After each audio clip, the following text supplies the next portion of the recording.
शानी भाई।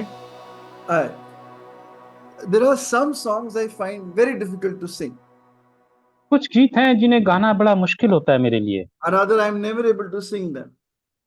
और यूं कहूँ तो कि मैं उन्हें कभी गा ही नहीं पाता। There is one English song, Hindi also is there. All to Jesus I surrender. और एक अंग्रेजी में गीत है और हिंदी में भी है कि मैं अपना सब कुछ यीशु को समर्पित करता हूँ। I can never sing that song because it is not true for me. मैं कभी ये गीत गा ही नहीं पाता क्योंकि ये गीत मैं सच में नहीं गा पाता।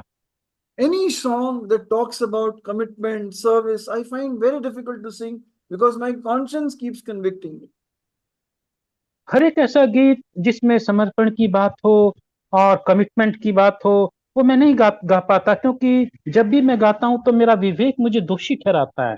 Our sister was the song, it says, Seva karna sikhaya Prabhu. When I read this line, I found it very difficult to sing.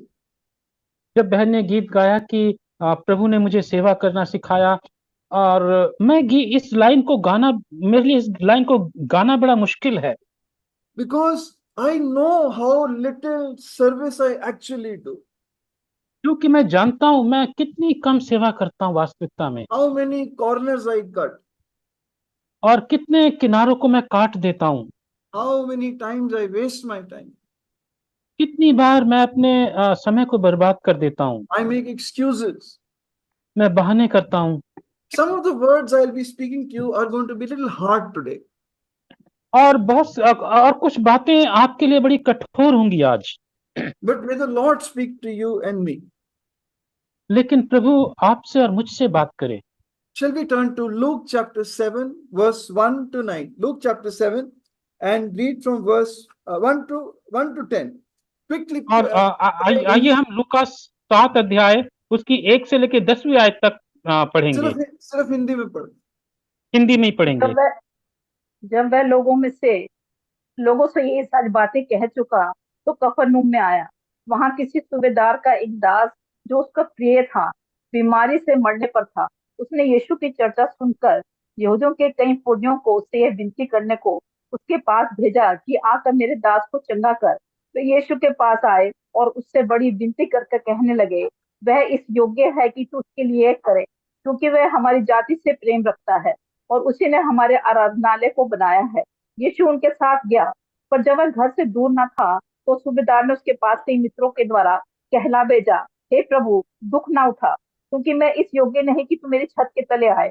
इसी कारण मैंने अपने आप को इस योग्य भी ना समझा कि तेरे पास आऊं, पर वचन ही से कह दे तो मेरा सेवक चंगा हो जाएगा।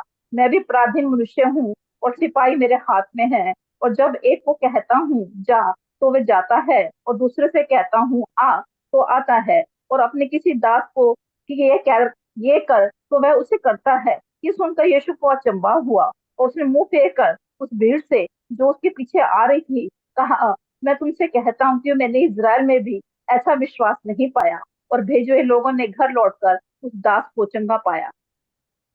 प्रार्थना कि प्रभु एक बार मुझे अपने लहू से धोकर पूरी तरह शुद्ध कर, मेरे विवेक को शुद्ध कर। मैं धन्यवाद देता हूँ प्रभु, आप मुझे अपने भवन में ले आए और आज मैं आपके लोगों के साथ बैठा हूँ। धन्यवाद देता हूँ प्रभु, आपके लोगों की प्रार्थनाओं के उत्तर में आपने मुझे बेटर किया। धन्यवाद देता हूँ, आपने मुझे ये आदर दिया कि मैं आपका वचन शेयर कर सकूं। आप जानते हैं मेरी लिमिटेशंस को, मेरी सीमाओं को। मेरी प्रार्थना है आप मेरे लिए निर्गमन 4:12 को पूरा करें। आपने कहा, और अब तो जा, मैं तेरे मुंह के साथ रहूंगा और तुझे सिखाऊंगा तुझे क्या कहना है। दया करके पवित्र आत्मा आप पूरा कंट्रोल लें। मेरे अंदर के थॉट्स, विचार, ब्रेन के थॉट्स को आप अपनी तरफ आत्मा से दूर करें, और प्रभु आप नई रीति से अपने लोगों से बात करें। ये पुरानी कहानी हम सब के लिए एक बार फिर एक नई रीति से हमसे बात करें। आपके लोग तृप्त होकर जा सके, नई रीति से जा सके। मुझ पर भी दया कर, मुझसे भी बात कर। मेरे भाई को अनुवाद में सहायता कर, एक आत्मा में बांध, यीशु के नाम से मांगते हैं। This is a story that we have heard many times, ये वो कहानी है जिसे हमने कई बार सुनी है, and we'll again once again go through this story. लेकिन एक बार फिर इस कहानी को सुनेंगे। There are 7 centurions that are noted in the New Testament. नए नियम में 7 सूबेदार हैं And in all of them, there is something to be admired. और इन 7 सूबेदारों में कुछ ना कुछ है जो सराहनीय है। There is one brother, I think his name is Dr. Morgan, he says, but about this one, there is everything to admire. और भाई मॉर्गन है, शायद वो कहते हैं कि इस सूबेदार में सब कुछ सराहनीय है। Whether it is his faith, whether it is his humility, whether it is his love, चाहे वो उसका विश्वास हो, चाहे उसकी दीनता हो, चाहे उसका प्रेम हो। all these centurions are very good, solid men. ये सारे सूबेदार बड़े ठोस व्यक्ति थे। And in fact, Cornelius was a centurion through whom the gospel door was opened to the Gentiles. और कुर्नेलियस एक सूबेदार ही था जिसके द्वारा रोमन सेंचुरियन बोलो, रोमन सेंचुरियन एक रोमी सूबेदार था जिसके द्वारा अन्य जातियों के लिए द्वार खुला सुसमाचार के लिए। Now, a centurion had to be an exemplary soldier before he was selected to be a centurion. अब सूबेदार को इससे पहले कि उसे सूबेदार बनाया जाए, वो एक उदाहरण देने योग्य सिपाही होना चाहिए। He had to be a strict commander with commanding authority. उसको एक अफसर होना चाहिए जो बड़े सख्ती से निर्देश देता हो। Talented in the use of many weapons. और हथियार चलाने में बहुत निपुण हो। So that he can lead by example. ताकि वो उदाहरण देकर लोगों की अगुवाई कर सके। He had complete authority over a century. Century meaning 100 soldiers. उसके पास उसके मातहत 100 सिपाहियों के ऊपर पूरा अधिकार होता है। The word century we use today in cricket actually came from here. Century meaning 100. It actually means 80 to 100 soldiers. 80 to 100 soldiers. He commanded them. और क्रिकेट में जो सेंचुरी का जब हम इस्तेमाल करते वो यहीं से आया है, और सेंचुरी का मतलब 100, यानी कि यहाँ पे 80 से लेकर 100 तक सिपाही। He had complete authority. और इनके ऊपर उसका पूरा अधिकार होता है। They say that the centurions were the backbone of the Roman army. और वो कहते हैं कि ये सूबेदार रोमी फौज की रीढ़ की हड्डी हुआ करते थे। They were middle level officers. वो बीच के स्तर के अफसर हुआ करते थे, फौजी। But they were highly respected.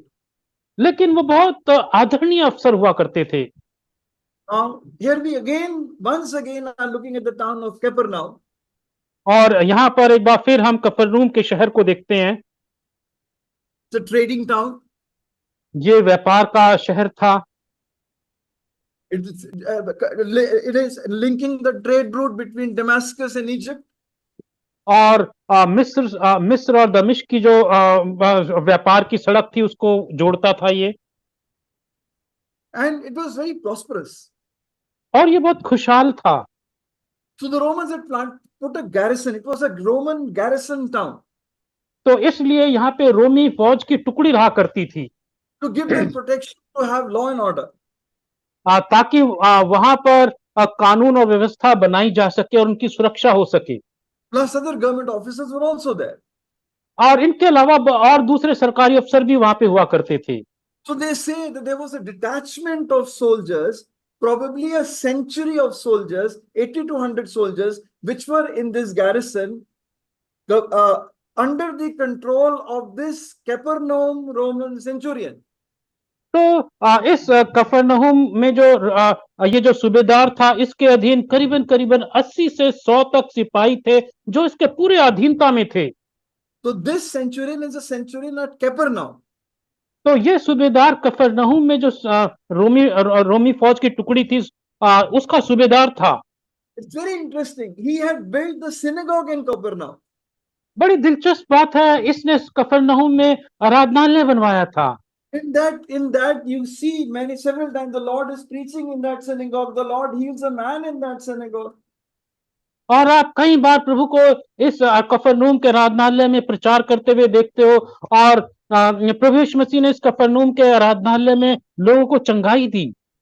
So he was a very unique personality. ये एक सबसे अलग व्यक्ति था। Very rarely in this world we find people who think out of the box. दुनिया में हमें ऐसे लोग ढूंढने से भी नहीं मिलते जो बिल्कुल हट के सोचते हैं। हाँ, बहुत अच्छा, हट के सोचते हैं। They don't think like the people around them. वो उन सब लोगों की तरह नहीं सोचते जैसे सब लोग सोचते हैं। Most of us in Hindi days, we think our thinking is भेड़ चाल। हमारी ज्यादातर लोगों की जो सोच है वो भेड़ चाल होती है, जैसा दूसरे सोचते हैं हम भी वैसे ही सोचते हैं। This man was not bound by society's barriers. ये व्यक्ति समाज की सीमाओं से बंधा हुआ नहीं था। Barriers of caste, religion, nationality. जाति की, राष्ट्र की, भाषा की सीमाओं से नहीं बंधा हुआ था। Having stayed here, he had come in contact with the Jews and had started believing in their God. और जब वो यहाँ पर कफरनूम में आया और यहाँ पे रहा, तो वो यहूदियों के संपर्क में आया और यहूदियों के परमेश्वर के ऊपर विश्वास करने लग गया। Started believing in the true God. और वो सच्चे परमेश्वर के ऊपर भरोसा करने लग गया। How could he? He did not have the law, the prophets, the promises. He had nothing. और उसके पास व्यवस्था नहीं थी, भविष्यवक्ताओं की पुस्तक नहीं थी, कुछ नहीं था। I was talking to Bhai in the morning. The only possibility, it is God's revelation to him. और ये सिर्फ परमेश्वर ने ही अपने आप को उसके ऊपर प्रकट किया था। Jesus said, no man can come to me except my Father draw him. और प्रभु यीशु मसीह कहते हैं कोई नहीं, कोई भी व्यक्ति मेरे पास नहीं आ सकता जब तक मेरा पिता उसको खींचकर मेरे पास ना लाए। It is the Lord who opened his eyes from heaven. वो परमेश्वर था जिसने इस आदमी की आंखें खोली, स्वर्ग से खोली। And he started loving his people and his house. और वो उसके लोगों को और उसके घर को प्यार करने लग गया। This is an automatic reaction in somebody who truly falls in love with the Lord. और ये अपने आप ही उस व्यक्ति के साथ ऐसा होने लगता है जो प्रभु को प्यार करने लगता है। If you truly love the Lord, you will love his house, you will love his people, you will love his work. यदि आप प्रभु से वास्तविकता में सच में प्यार करते हो तो आप उसके लोगों को प्यार करोगे, आप उसके घर को प्यार करोगे, आप उसके काम को प्यार करोगे। That love of Christ will compel you. और मसीह का प्रेम आपको मजबूर करेगा। Otherwise, it is only emotional. नहीं तो सब आप भावना से भर के काम कर रहे होंगे फिर। John says in 1 John 4:20, if you love God and hate your brother, that is not possible. और यूहन्ना कहता है कि यदि तुम परमेश्वर से प्यार करो, अपने भाई से नफरत करो, ये संभव नहीं है। You cannot say you love God and hate your brother. आप ये कह ही नहीं सकते कि आप प्रभु को तो प्यार करते हो और अपने भाई के से नफरत करते हो। If you love God, you will love your brother and sister. यदि आप परमेश्वर से प्यार करते हो तो आप अपने भाई को, अपने बहन को प्यार करोगे ही। You will love your husband and wife. तुम अपने पति को और अपनी पत्नी को प्यार करोगे। You will want the spiritual best for them. आप उनके लिए जो आत्मिक रीति से सबसे अच्छा वो चाहोगे। You will want them to grow in Christ. आप चाहोगे कि वो मसीह में उन्नति करते जाएं। You will want the assembly of Christ to grow in Christ. आप चाहोगे कि मसीह की देह मसीह में उन्नति करती जाए। If this longing is not in you, लेकिन ये चाहत आप में नहीं है। if there is no longing that people of God should grow, that the assembly should grow, then your love is only in words, not in true love. यदि आपके भीतर ये चाहत नहीं है कि परमेश्वर की देह, परमेश्वर के लोग प्रभु में बढ़ते चले जाएं, तो आपके हृदय में मसीह का प्रेम नहीं है, आपका प्रेम सिर्फ शब्दों में है। Now the first thing we see about this man is he loved his slave. Luke chapter 7 verse 1. पढ़िएगा, Luke 7:1. और 7वें आयत में सबसे पहली बात हम देखते हैं कि वो अपने सेवक को प्यार करता था। लूका 7:1।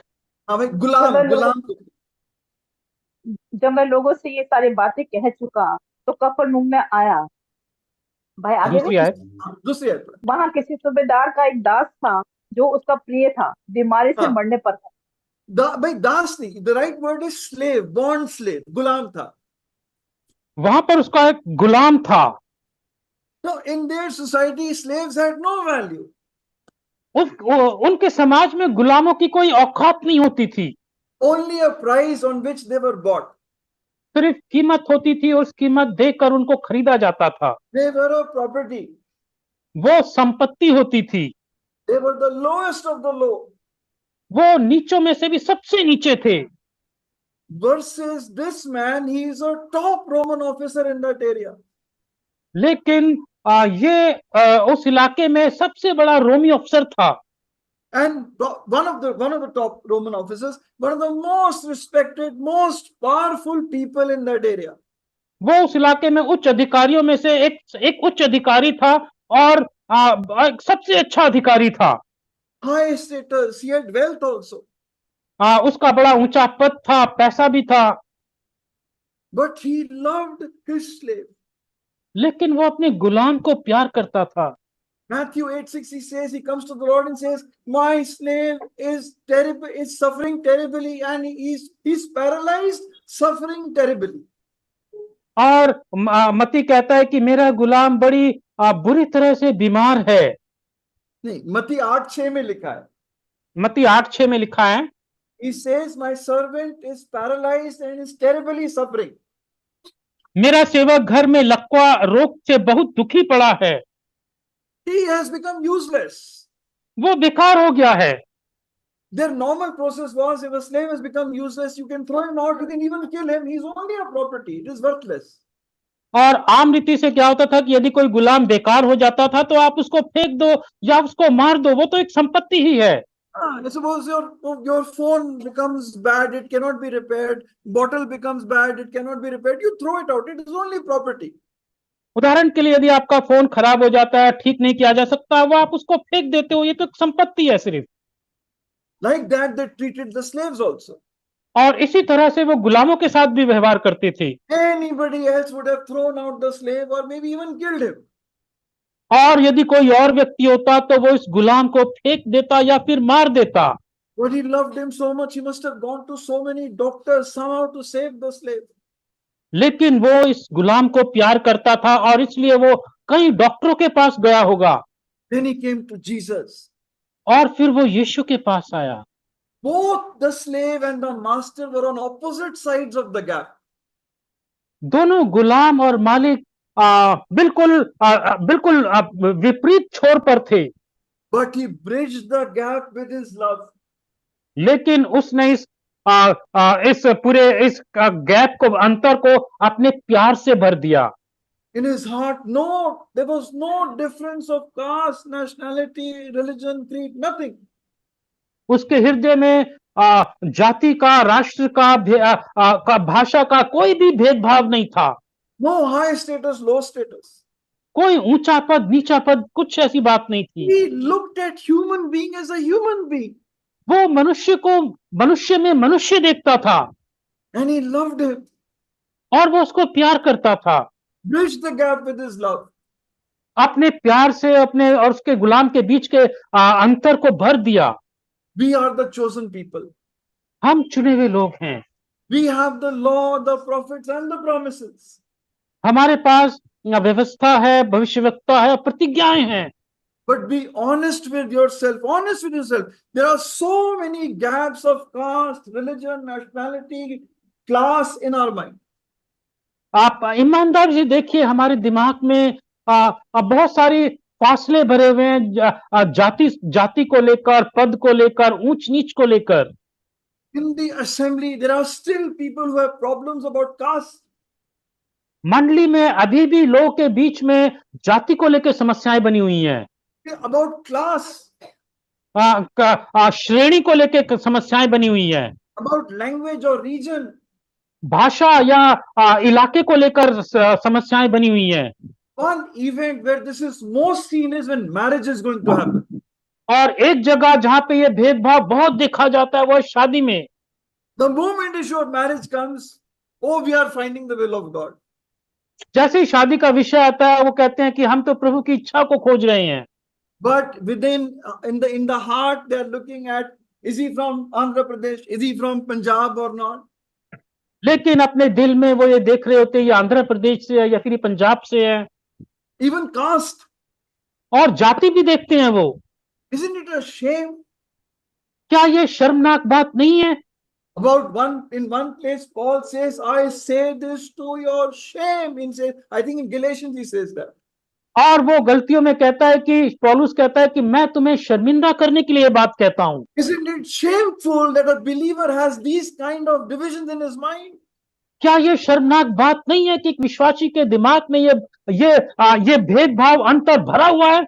All these gaps, these differences should have been filled, bridged by the love of Jesus Christ. ये सारे भेदभाव, फासले, दूरियां, ये सब प्रभु यीशु मसीह के प्यार से भर जाने चाहिए। There is, again, I tell you one more song we sing. एक और गीत है जो हम गाते हैं, हम है प्रभु का स्वर्गीय घराना, यहाँ पर कोई भेदभाव नहीं। हम है प्रभु का स्वर्गीय घराना जहां पे कोई भेदभाव नहीं। Is it really true? क्या ये वास्तविकता में सच है? Do you have भेदभाव in your mind? क्या आपके मन में भेदभाव है? The second thing we see is relation with the Jews. दूसरी बात, हम उसके यहूदियों के साथ संबंध को देखते हैं। The Romans were the occupying force, and the Jews hated them. वो रोमी यहाँ पर आए और उन्होंने यहाँ पे कब्जा कर लिया और यहूदी उनसे नफरत करते थे। They were waiting for the Messiah. One main reason was he will deliver them from the Roman occupation. वो मसीहा का इंतजार कर रहे थे और एक कारण ये था कि वो मसीहा उनको रोमी गुलामी से छुटकारा दे देगा। The Roman ruled through their army, and therefore the army was the most hated. रोमी लोग फौज के द्वारा वहां पर राज करते थे और इसलिए फौज से लोग नफरत करते थे। The backbone of the army was the centurion, so the centurion was the most hated. और फौज की जो रीढ़ की हड्डी है सूबेदार हुआ करते थे और इसलिए सूबेदार से बड़ी नफरत करते थे। Imagine wherever he will go, wearing his entire uniform in the market, in the functions, the Jews look at him, totally hate him. और कल्पना कीजिए जहां कहीं भी वो अपनी पूरी वर्दी को पहन के जाता था, बाजार में या किसी सभाओं में, यहूदी उसको देखते होंगे तो बुरी तरह उससे नफरत करते होंगे। He was one of the biggest symbols of Jewish hatred. वो यहूदियों की नफरत का एक बड़ा चिन्ह था। They were opposite sides of a great gap. वो एक बड़े फासले के विपरीत छोर पर खड़े हुए थे। Enemies of each other. वो एक दूसरे के शत्रु थे। Again, he bridged the gap with his love. एक बार फिर उसने इस बड़ी फासले को अपने प्यार से भर दिया। No barrier in his mind. उसके दिमाग में कोई रुकावटें नहीं थी नहीं। He dissolved all the barriers that Jews had in their mind against him. और यहूदियों के दिमाग में उसके विरोध में जो भी बातें थी उन सब को उसने खत्म कर दिया। Read Luke 7:4. Luke 7:4. What they say? पढ़िए लूक 7:4। पांचवी आयत। क्योंकि वह हमारी जाति से प्रेम रखता है और उसी ने हमारे आराधनालय को बनाया है। They all knew that he loved them. They loved them. He loved their nation. वो सब जानते थे ये उनकी जाति से प्यार करता है, वे उनसे प्यार करता है। The most hated Roman became the most loved Roman. वो नफरत से जिससे सबसे ज्यादा नफरत की जानी चाहिए थी, वो अब उससे प्यार करने लग गए। The most despised Roman became the most respected Roman in the eyes of the Jews in that region. वो जिससे सबसे ज्यादा नफरत की जानी चाहिए थी, वो यहूदियों की दृष्टि में आदरणीय पात्र बन गया। He truly showed through his life what it means by love your enemies. वो उसने अपने जीवन से बिल्कुल सही में दिखाया कि अपने शत्रु से प्यार करना क्या होता है। Now, for both the slave and the Jews, his love was not in words but in action. और चाहे गुलाम से या यहूदियों से जो उसका प्रेम था, वो शब्दों में ही नहीं था, वो कामों में था। When he realized for his slave, he would go to the utmost limit to try to save him. और जब गुलाम की बात आई, वो एक हद तक चला गया अपने गुलाम को बचाने के लिए। And when he realized the Jews needed a synagogue, he built them a synagogue at his own expense. Read Luke chapter 7 and verse 5 again. और जब आराधनालय की बनाने की बात आई, उसने देखा कि यहूदियों को आराधनालय की जरूरत है, तो उसने अपने पैसे से यहूदियों के लिए आराधनालय बनाया। पढ़िए लूका 7:5। क्योंकि वह हमारी जाति से प्रेम रखता है और उसी ने हमारे हमारे आराधनालय को बनाया है। हाँ, so the amplified translation says has built our synagogue at his own expense. It has cost him something. और एक बाइबल में लिखा है, उसने अपनी संपत्ति से, अपनी जेब से, अपने पैसे से आराधनालय को बनाया। Archaeological evidence reveals that it was a fairly large synagogue. About 400 people could sit in it at one time. और जो खुदाई करके जो उस आराधनालय का निकला है, अब उससे पता चलता है कि एक बहुत बड़ा आराधनालय था और उसमें करीबन 400 लोग आदमी बैठ सकते थे। Now he could have also got money sanctioned from the Roman treasury. वो तो और रोमियो के सरकारी खजाने से भी पैसा निकलवा के आराधनालय बनवा सकता था। Very strong political motive. और बड़ा राजनीतिक बात थी ये। Keep the Jews happy. यहूदियों को खुश रखो, Peace and good administration. और उसके इलाके में शांति और व्यवस्था बनी रहेगी। That was also the dictum of the Roman Empire, Pax Romana. और ये रोमियो की नीति थी, पैक्स रोमाना की, वहां पे शांति बनी रहे, Roman peace. I believe Romeo की शांति Roman बनी peace. रहे। All governments do this political jiggling. और ये सारी सरकारें ये राजनीतिक तिकड़मबाजी करते हैं, But for him, this was not politics. लेकिन उसके लिए राजनीति नहीं थी। Many times, even between husbands and wives, the love is this political play. और कई बार पति पत्नी में भी जो प्यार होता है वो राजनीतिक तिकड़मबाजी की तरह होता है। शांति बनी रहे, शांति बनी रहे, तो इतने इतने काम कर देने चाहिए. These works should be done. इतने इतने काम करते रहे तो शांति बनी रहेगी। But he truly loved the Jews and their God. लेकिन वो यहूदियों को और उनके परमेश्वर को सच में प्यार करता था, And it cost him something to love them. और उसको कीमत चुकानी पड़ी उनको प्यार करने के लिए। When the mother loves the child, it costs her something. जब एक माँ अपने बच्चे को प्यार करती है तो माँ को कीमत चुकानी पड़ती है। Bible says faith without works is dead. Bible कहती है विश्वास बिना कामों के मरा हुआ होता है। Love without action is also dead. प्रेम बिना काम के भी मरा होता है। Love in words is meaningless. प्यार केवल शब्दों में प्यार व्यर्थ होता है। Unless you pay a cost to love somebody, that love is meaningless. जब तक आप किसी को प्यार करने की कीमत ना चुकाओ, वो प्यार में कोई अर्थ नहीं होता। Only words. सिर्फ शब्दों में होता है। All the songs you can sing, सारे गीत आप गा सकते हो, all the good words in worship you can use. आप अपने आराधना में बहुत अच्छे अच्छे शब्दों को इस्तेमाल कर सकते हो, But if you are not paying a personal cost at your own expense to love the Lord, His people, His work, it is meaningless. लेकिन यदि आप प्रभु को प्यार करने के लिए कीमत नहीं चुका रहे हो तो आपका प्यार व्यर्थ है। Even the Lord showed His love by paying a price. और प्रभु ने भी अपने प्यार को कीमत चुकाकर दिखाया। He did not command from heaven saying, forgive them. उसने स्वर्ग से आज्ञा नहीं दी उनके पाप माफ हो जाएं। It is on the cross He said, Father, forgive them. और क्रूस पर उसने कहा पिता इनको माफ कर दे। The Romans could have told him. His friends, Roman Roman friends could have told him. और रोमी उसको बता सकते थे, Why this waste? ये बर्बादी क्यों कर रहा है। That is what the disciples told Mary also. No, why this waste? यही बात तो चेलों ने मरियम को कहा कि तूने बर्बादी क्यों कर दी। If you want to do something good for the Jews, यदि तू यहूदियों के लिए कुछ भला करना चाहता है, again I'll go back to the reference of one brother. He says, you build them a fishing dock, you build them a processing center, make them prosperous in business. तो तू जैसा एक भाई ने कहा कि तू उनके लिए मछली पकड़ने का बंदरगाह बना दे, मछली पकड़ने को के लिए जगह बना दे और उनको बेचने के लिए जगह दे दे And build their business. और उनके व्यापार में उन्हें बढ़ा। Building is a waste of money. और आराधनालय को बनाना तो पैसों की बर्बादी है।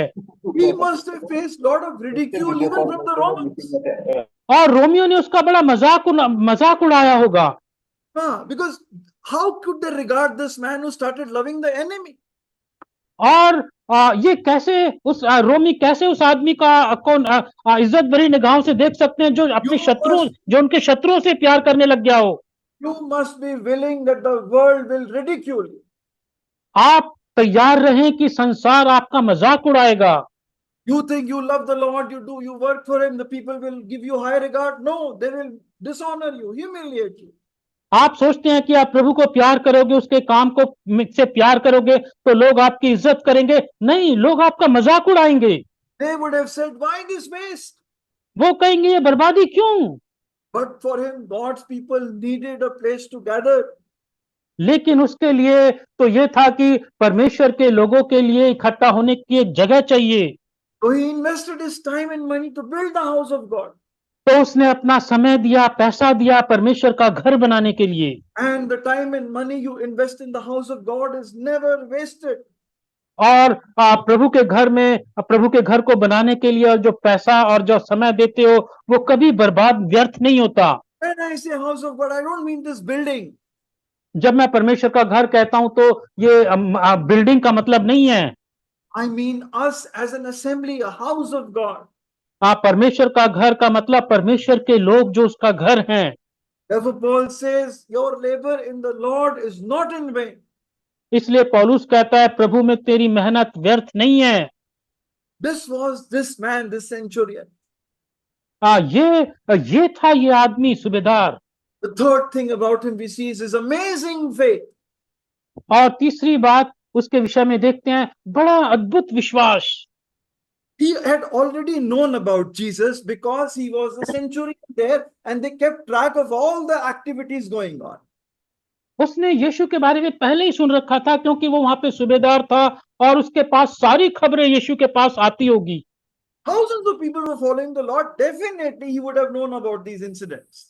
हजारों लोग प्रभु यीशु मसीह के पीछे थे और निश्चित रूप से उसको प्रभु यीशु मसीह के बारे में जानकारी होगी। As we read the story, it is obvious that he had already come to believe in the Lord Jesus. God had revealed it revealed this to him from heaven.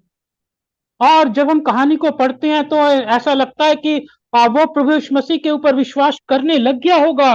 परमेश्वर ने उसके अंदर विश्वास स्वर्ग से डाल दिया होगा। And he believed that he had all power in heaven and earth. और वो विश्वास करता था यीशु के पास स्वर्ग में और पृथ्वी में सारी सामर्थ अधिकार है। How do I say this? You can read his words. मैं ये कैसे कह सकता हूं, आप उसके शब्दों को देखें। Luke chapter 7, read verse 6. Only verse 7. और लूका 7, sorry, 7 and 8. 7 and 8.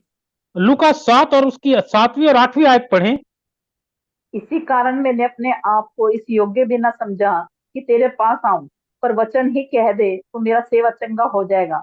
मैं भी पराधीन मनुष्य हूँ और सिपाही मेरे हाथ में है, और जब एक को कहता हूँ जा तो वह जाता है, और दूसरे से कहता हूँ आ तो आता है, और अपने किसी दास को कि ये कर तो वह उसे करता है। He had a very logical faith. बड़ी क्रम से वो बता रहा है चीजों को। He saw my word has power. उसने देखा मेरे परमेश्वर के पास सामर्थ है। I give a command to a soldier, go, he goes, come, he comes. वो कहता है मैं पराधीन मनुष्य, मैं सिपाही को जो मेरे हाथ में उसको आज्ञा देता हूं वो जाता है और मेरी आज्ञा पे वो आता है। My word makes him take that action. मेरे शब्दों के कारण मेरा सिपाही काम करता है, मेरी आज्ञाओं को मानता है। I have complete authority and power over my soldiers and servants. और मेरे सिपाही जो मेरे मातहत हैं उनके ऊपर मेरा पूरा अधिकार है। Therefore, infinite God's word also has great power in his word. इसी प्रकार परमेश्वर के पास उसके शब्दों में असीम सामर्थ्य है। Complete authority over everything. सब बातों के ऊपर उसके पास अधिकार है। Just as my words go and do not return back to me empty, Similarly, God's word also goes and doesn't return back empty. Isaiah Ja- 58:11. जैसे कि मेरे शब्द निकलते हैं और खाली हाथ नहीं लौटते, वैसे ही परमेश्वर के शब्द भी निकलते हैं और खाली हाथ नहीं लौटते। यशाया 58 भाई 55:11. 58:11। पढ़िएगा नहीं, वहां लिखा है, my word will go and not return back to me void. और वहां पे लिखा है मेरे वचन निकलते हैं और खाली वापस नहीं आते। He will command sickness to go, it will go. He will command healing to come, healing will come. और वो आज्ञा देगा, वो बोलेगा बीमारी जाती रहे तो बीमारी चली जाएगी, और स्वास्थ्य आएगा, और स्वास्थ्य आ जाए तो स्वास्थ्य आएगा। We all who are working or studying, we all know words have power. हम सब जो पढ़ते हैं, हम सबको मालूम है शब्दों में ताकत होती है। If some student writes to me on email, he says, please meet me in the main building at 11 o'clock tomorrow morning. I won't even consider the mail. और यदि कोई विद्यार्थी मुझे बोले कि ईमेल करे कि मुझसे सुबह सुबह यहाँ इस गेट पर आके मिलना, तो मैं उसकी बातों को नजरअंदाज कर दूंगा। ऑफिस में 11 बजे मिलना, ऑफिस में 11 बजे मिलना। Now my director writes to me the same और mail. यदि मेरा डायरेक्टर मुझे मेल में लिखता है, His word says, meet me at 11 o'clock. I'll be there at 10:45. और उसने लिखा कि 11 बजे मिलना, तो मैं 11:15 बजे मैं वहां पर होऊंगा। His word has power that has forced me to take an action. उसके शब्दों में ताकत है जिसके कारण मैं उसकी आज्ञा मानने के लिए मजबूर हो गया। Your teacher has power. Bring your homework tomorrow, and you get all worried. I have to finish my homework and take it tomorrow. आपके शिक्षक ने बोला कि कल मुझे होमवर्क दिखाना, तो आप चिंता से भर गए कि मुझे कल अपना होमवर्क दिखाना है। The word went and did its job. It did not return back empty to your teacher, to your director, to your centurion. Nobody. They all have certain amount of power. और उनके शब्द जाते हैं और वापस उनके शब्द वापस नहीं आते। शिक्षक हो, चाहे कोई डायरेक्टर हो, या फिर उसके सूबेदार हो। Now imagine God, अब परमेश्वर की कल्पना कीजिए, who has all power. जिसके पास सारी सामर्थ है, His word goes and creates everything. और उसका वचन जाता है, सब चीजों की सृष्टि करता है। His word goes and rectifies everything. उसके शब्द जाते हैं और सब चीजों को ठीक कर देते हैं। One day his word will go, this heaven and earth will be folded up like a sheet, and एक दिन all उसके go शब्द away. और एक दिन उसके शब्द आएंगे और ये पूरी पृथ्वी और स्वर्ग कपड़ों की तरह लिपट जाएंगे। All vanish. सब खत्म हो जाएगा। And he will say to it, go, and it will go. और वो कहेंगे लिपट जाओ, वो लिपट जाएंगे। Go. जाओ, वो चले जाएंगे। और वो जाएंगे और वो चले जाएंगे।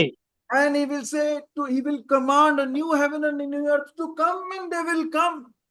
और वो आज्ञा देगा, नई पृथ्वी और नई आकाश आ जाए तो वो आएंगे। This was the faith of the centurion. ये इस सूबेदार का विश्वास था That Jesus will command and it will be done. कि यीशु आज्ञा देगा और ऐसा हो जाएगा। Not the word amaze has been used. Two specific places, the same word amaze has been used for the Lord.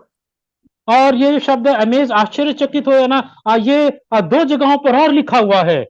हाँ, दो जगह पर इस तरह आया है। One place in Mark 6:6. Mark 6:6. मरकुस 6:6 में।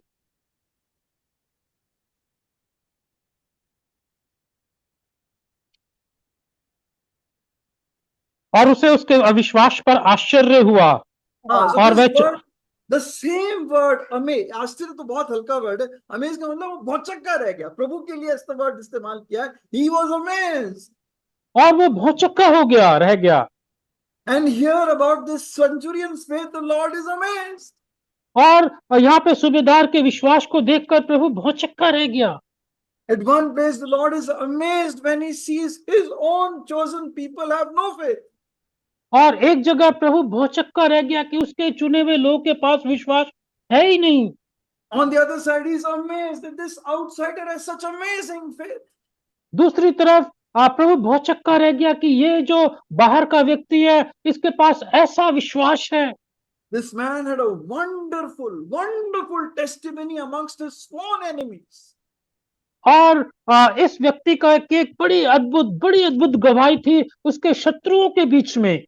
His love had broken all barriers and sworn enemies had become sworn friends. और उसके प्यार ने उसके कट्टर शत्रुओं की नफरत को मिटा डाला और उसके कट्टर शत्रु उसके बड़े प्यार करने वाले दोस्त बन गए। These Jewish elders will never come to the carpenter of Nazareth for ये any request. It is below their pride. और ये जो यहूदी कट्टर लोग हैं ये एक बढ़ई के पास कभी नहीं आएंगे। But his love compelled them. लेकिन उसके प्यार ने उन्हें मजबूर कर दिया। They will never come to the Lord Jesus. They totally disrespect him. वो प्रभु यीशु मसीह के पास कभी नहीं आएंगे और उन्होंने उसे खारिज कर दिया। But the love of the centurion compelled them. He told them, please go and talk to Jesus for me. They could not refuse him. लेकिन इस सूबेदार के प्यार ने यहूदियों को मजबूर कर दिया कि यहूदी आए यीशु के पास और उसके विषय में बात करें उससे। Look at the words in Luke 7:4. Luke chapter 7 verse 4. लूका 7:4 में शायद देखें। वे यीशु के पास आए और उससे बड़ी विनती कर कहने लगे, वह इस योग्य है कि तुझके लिए करे। They pleaded earnestly. वो उससे बड़ी विनती करके कहने लगे। Pleaded earnestly. उनसे बड़ी विनती करने लगे। Such was the love they had for the centurion. ऐसा प्यार था उनके मन में इस सूबेदार के लिए। I really want to meet this man. मैं सच में इस आदमी से मिलना चाहता हूँ। His love was in action. उसका प्यार उसके कामों में था। Wish we can win people's hearts like that. हम काश कि हम लोगों के दिलों को इस तरह से जीत पाएं। Wish we can win the heart of the people who are our enemies, who have bitterness against us, jealousy against us. काश कि हम हमारे शत्रुओं को जीत पाए जो हमारे प्रति नफरत से कड़वाहट से भरे हुए हैं। It should be one of the longings of your life. I may win the heart of people. ये आपके जीवन की अभिलाषा हो कि मैं लोगों को जीत पाऊं इस तरह से। Not for some political or selfish motive. ना कि राजनीतिक या कि फिर किसी स्वार्थी लाभ के कारण। But for the sake of the Lord, I may win the heart of his people. बल्कि प्रभु के लिए मैं इन लोगों के दिल को जीत सकूं। I may win the heart of my family. I win the heart of my wife. मैं अपने परिवार के दिल को जीत सकूं, मैं अपनी पत्नी के दिल को जीत सकूं। Then my love will compel them. फिर मेरा प्यार उन्हें मजबूर करेगा। Does not the Lord's love compel us? क्या प्रभु का प्यार हमें मजबूर नहीं करता? Paul says the love of Christ compels us. पौलुस कहता है मसीह का प्यार हमें मजबूर करता है। Even times when your body is tired, broken, you cannot do anything. Even then, the love will compel you. I must do something.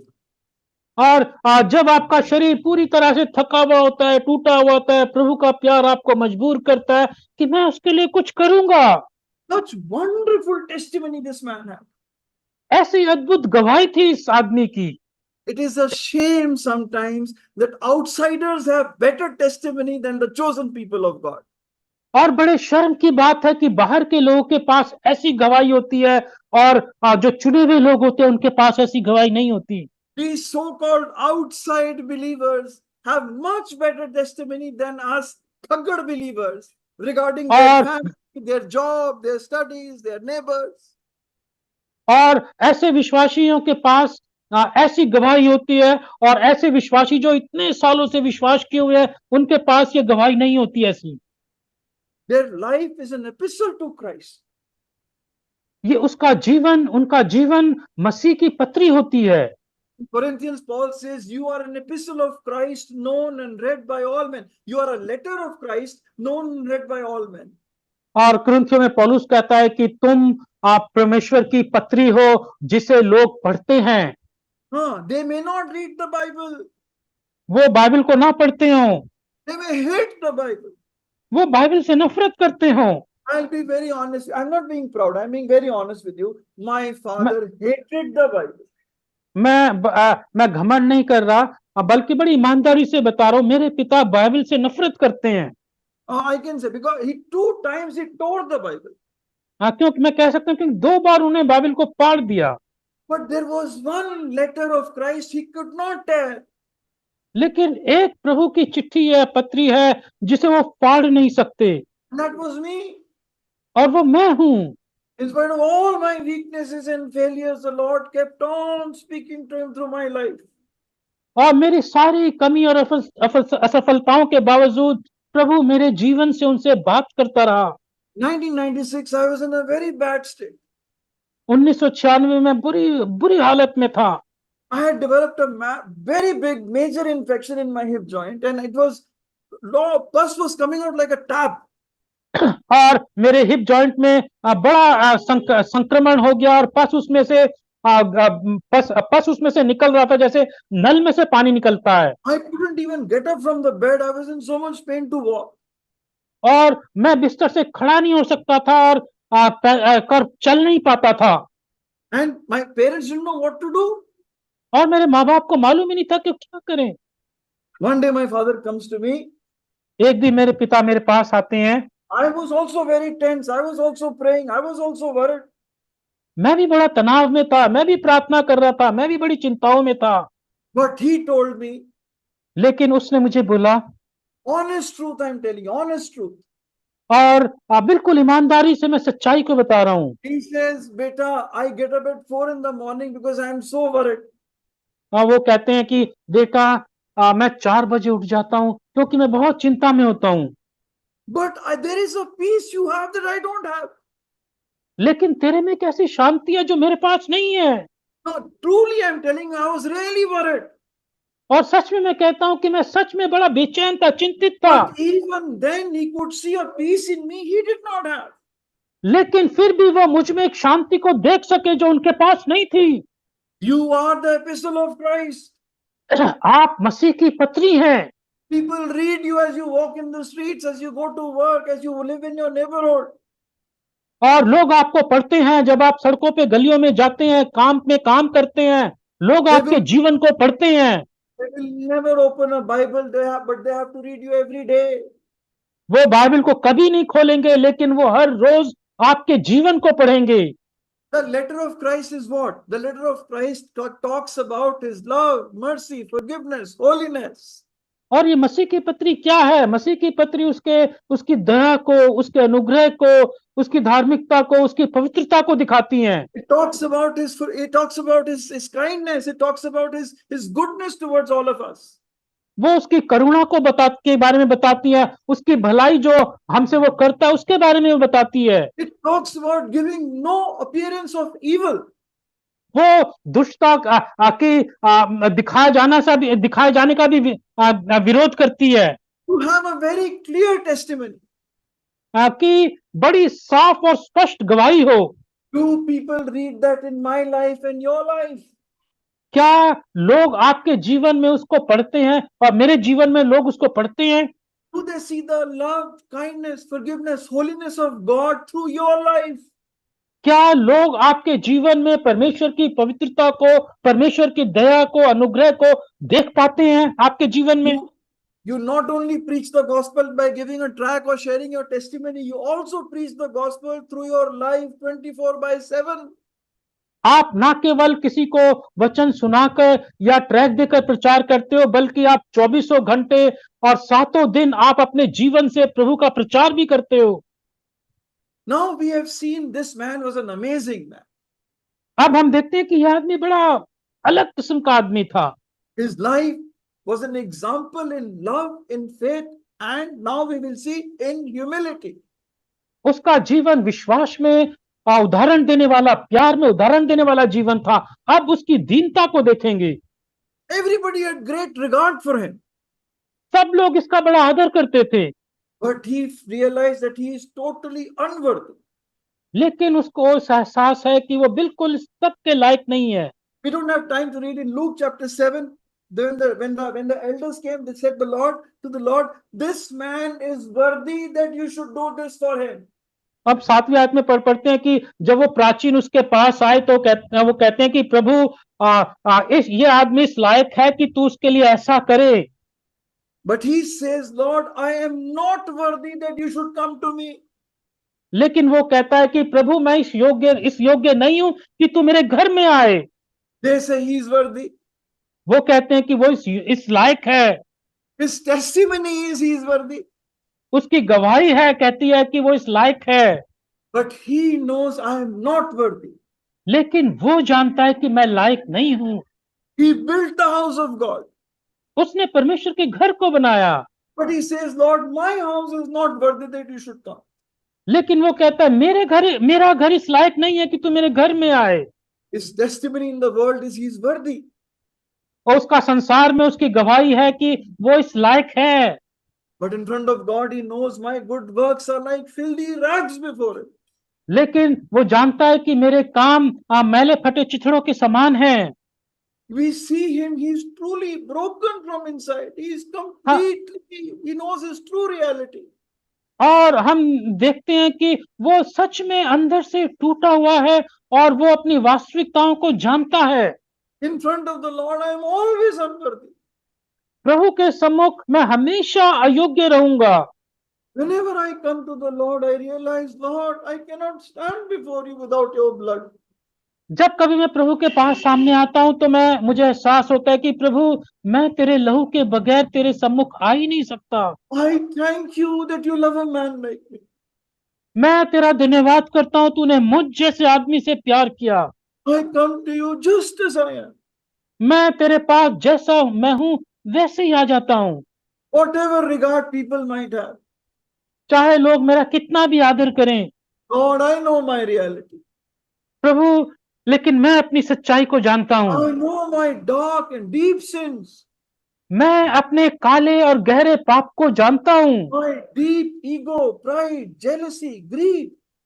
मेरा गहरा काला ईगो, अहम, जलन और लालच, The dirty thoughts that come to my mind. वो गंदे विचार जो मेरे मन में आते हैं। I am standing only by your mercy, grace, forgiveness. मैं तो केवल तेरे अनुग्रह, तेरी दया और तेरी माफी के बदौलत खड़ा हूं। I am not worthy. प्रभु मैं लायक नहीं हूं। If there is anyone worthy in the whole universe, Lord, only you are worthy. अगर पूरे ब्रह्मांड में यदि कोई लायक है तो तू ही इस लायक है। This is often reversed in us. और हमारे बारे में एकदम उल्टा है ये। In the world, our गवाही is फटी चिथड़ी गवाही. और हमारे संसार में हमारी गवाही बिल्कुल फटी चिथड़ी गवाही है। But in the assembly, we try to show our योग्यता. लेकिन हम मंडली में अपनी योग्यता को दिखाना चाहते हैं। We want people to say, अच्छा भाई है, अच्छी बहन है. हम चाहते हैं कि लोग हमारे बारे में कहें कि ये बहुत अच्छा भाई है, ये बहुत अच्छी बहन है। The reverse ought to be true. और बल्कि इसका उल्टा सच होना चाहिए था। Paul says to Timothy, you have to be an example of believers. और पौलुस तीमुथियुस को कहता है कि तू विश्वासियों में तेरा जीवन उदाहरण वाला जीवन हो। In the world, our life should be exemplary. संसार में हमारा जीवन उदाहरण वाला हो। In love, in faith, in humility. प्यार में, विश्वास में, दीनता में। And in the sight of the Lord, I am completely unworthy. और प्रभु की दृष्टि में मैं पूरी तरह किसी भी लायक नहीं हूं। These were the chosen people of God, the Jews. ये प्रभु के चुने हुए लोग थे, यहूदी। One thing surprised me. एक बात से मैं बहुत अचंभित होता हूं। When I compare two things. जब मैं दो बातों की तुलना करता हूं। When the Lord came the first time, जब प्रभु पहली बार आए, he came to his chosen people, they did not receive him. वो अपने चुने हुए लोगों के पास आए, उन्होंने उसको नहीं स्वीकारा। They were in terrible shape, backslidden, having forsaken the Lord. वो बड़ी बुरी हालत में थे, पीछे लौटे हुए थे, प्रभु का इनकार कर दिया उन्होंने। Their leadership was mostly corrupt and hypocrites. उनके अगुवे भ्रष्ट और मक्कार थे। Except for rare examples like Nicodemus. सिर्फ कुछ ही अगुवे अच्छे थे, जैसे कि निकोदिमस जैसे लोग। They were slaves not to the Romans, they were slaves to their rituals and traditions. वो गुलाम थे रोमियों के नहीं, बल्कि अपनी रीति रिवाजों के। Their tradition is more important than the word of God. उनके लिए उनके रीति रिवाज परमेश्वर के वचन से ज्यादा महत्वपूर्ण थे। Mark 7, the Lord says, you teach, you teach for as doctrines the commandments of men. मरकुस 7 में लिखा है कि तुम मनुष्य की शब्दों को परमेश्वर के शब्दों की नाई प्रचार करते हो, सिखाते हो। You teach them as doctrines, that this is a doctrine. तुम मनुष्य की बातों को परमेश्वर का शब्द की तरह प्रचार सिखाते हो, Which the Lord has never said. जिसको प्रभु ने कभी कहा ही नहीं। Wear white shirt on, white clothes on Sunday. इतवार को सफेद कपड़े पहनते हो, Sisters cannot worship. बहनें आराधना नहीं कर सकती। We have also done it. हमने भी ऐसा किया है। We have also started teaching somewhere commandments of men as doctrine of God. हमने भी कहीं ना कहीं मनुष्य की बातों को परमेश्वर की शिक्षाएं करके सिखाने लग गए। And who were the Lord's worst enemies? और प्रभु के बदतर शत्रु कौन थे? Not the Romans, रोमी नहीं, but his own people. बल्कि उसके खुद के लोग, People of his own household. उसके खुद के घराने के लोग। The Lord had himself said, the people of your own household will be your enemies. It was true for him also. प्रभु ने खुद कहा तेरे घर के लोग तेरे शत्रु होंगे, और ये उसके लिए भी सही बात साबित हुई। And I'm so surprised, it is so true when the Lord is going to come the second time. और मुझे बहुत आश्चर्यचकित होता है, और जब प्रभु दूसरी बार आएंगे तब भी ये बात एकदम सही होगी। We see the same backsliding, the same forsaking happening today. आज हम वही पीछे लौटना, प्रभु को छोड़ देना देख रहे हैं। Many places we find it is the leadership that is the real problem. There is a lot of hypocrisy. और कई जगहों पे कई हम देखते हैं कि ये अगुए हैं जो असली समस्या का जड़ है, वो मक्कार है। Many places, traditions and rituals of men are being taught as doctrines of God. कई जगहों पर मनुष्य के रीति रिवाज परमेश्वर की शिक्षाओं को की तरह प्रचार किए जाते हैं, सिखाए जाते हैं। But even then there was a small remnant like Simeon and Anna. लेकिन फिर भी इन सब के बावजूद भी कुछ बचे हुए लोग थे, शिमोन और हन्ना जैसे लोग। Also the Lord says, fear not, little flock. और वो प्रभु से डरते थे, और वो प्रभु कहता था कि हे छोटे झुंड मत डर। First time the Lord said of his people, he was amazed at their unbelief. और पहली बार जब प्रभु ने देखा तो प्रभु को बहुत आश्चर्य हुआ उनके अविश्वास के ऊपर। Second time the Lord says, when I come, will I find faith on the earth? और दूसरी बार प्रभु कहते हैं कि जब मैं दूसरी बार आऊंगा क्या मैं पृथ्वी पर विश्वास पाऊंगा? So read this terrible warning of the Lord in Matthew 8:11. Matthew 8:11. The same story recorded in Matthew. The same story has been recorded. Matthew 8:11. मत्ती 8:11 में एक इस बड़ी भयानक चेतावनी को पढ़ें, इसी कहानी का हिस्सा है। और मैं तुमसे कहता हूँ, पूर्व और पश्चिम से बहुत से लोग आकर अब्राहम और इसहाक और याकूब के साथ स्वर्ग के राज्य में बैठेंगे। आगे पढ़े मैं, आगे पढ़े। अच्छा, परंतु राज्य की संतान बाहर अंधकार में डाल दी जाएंगे, वहां रोना और दांतों का पीसना होगा। Yeah, the Jews, Jews thought our place is reserved. जी भाई, Jews thought our place is reserved. यहूदी लोग सोचते थे कि हमारी जगह सुरक्षित हैं। Similarly, there are so-called believers who are thinking in their mind everything is safe and secure. इसी तरह से बहुत सारे विश्वासी अपने दिमागों में सोचे बैठे हैं कि वो सुरक्षित हैं। So-called, ये नामधारी विश्वासी। To many, the Lord says, unless you repent, you will likewise perish. और उन लोगों को प्रभु कहता है कि जब तक तुम पश्चाताप ना करो तुम नाश हो जाओगे। So the Lord says in 1 Corinthians 13:5, examine yourself whether you are in the faith. और इसलिए प्रभु कुरिन्थियों में कहता है अपने आप को जांच लो कि तुम विश्वास में हो या नहीं। Is your love in action? क्या तुम्हारा प्यार कामों में है? Are you bound in boxes of caste, creed, religion, nationality? या फिर आप जातिगत बातों में और राष्ट्रीयता की बातों में और भाषा की और क्षेत्रवाद में बंधे हुए हो? Do you love people in such a way that your love compels them? क्या आप प्रभु को क्या आप लोगों को ऐसा प्यार करते हो कि आपके प्रेम से वो मजबूर हो जाते हैं that you love by paying a cost. You कि have to pay आप a cost to love the Lord. कि आप कीमत दे के उनको प्यार करते हो। प्रभु को प्यार करने के लिए आपको कीमत चुकानी पड़ती है। Do you believe that your Lord has all power, authority in heaven and earth? क्या आप सच में विश्वास करते हो कि स्वर्ग में आपके प्रभु के पास आप स्वर्ग और पृथ्वी में सारा अधिकार है?